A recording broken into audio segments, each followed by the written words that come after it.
ya.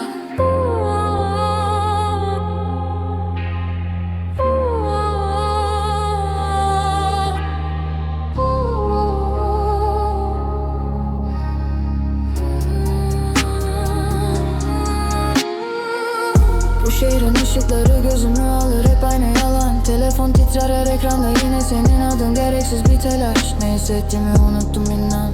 Duygular bastı bir demir. Sen gelirsin gidersin, ruhumda açtığın her yara daha derin. Kelimeler ağır, dilimde düğüm, sanki ağzımda çamur var. Bana nasılsın diye sorma, cevabı duyan gücün var mı? Her köşe başında bir anı, hepsi boğuk, hepsi sirli.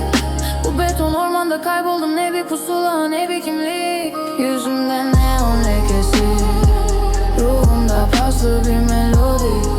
Sadece izliyorum bu beton senfoni bu gece. Bizden geriye ne kalır ki, ıslak asfalt, kırık ellerin sergisi.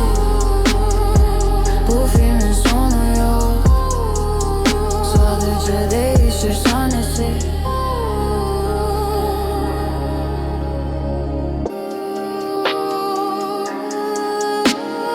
Herkesin ağzında pahalı yalanlar, sahte gülücükler. Benim gerçeğim bu işte tavanlar, bitmeyen geceler. Güçte değil ne ki 3 günlük bir heves, kirli bir oyun. Ben bu oyunun kurallarını kanımla yazdım, sen sadece bir piyon. Nabzım yavaş, sanki kanımda donar bir zehir. Bu sokaklar beni tanır, her çatlak, her kaldırım, bütün şehir. Sözlerin kulağımda bir uğultu, anlamsız ve boş. Sessizliğim daha çok şey anlatır olsam biraz sarhoş. Yüzümde neon lekesi,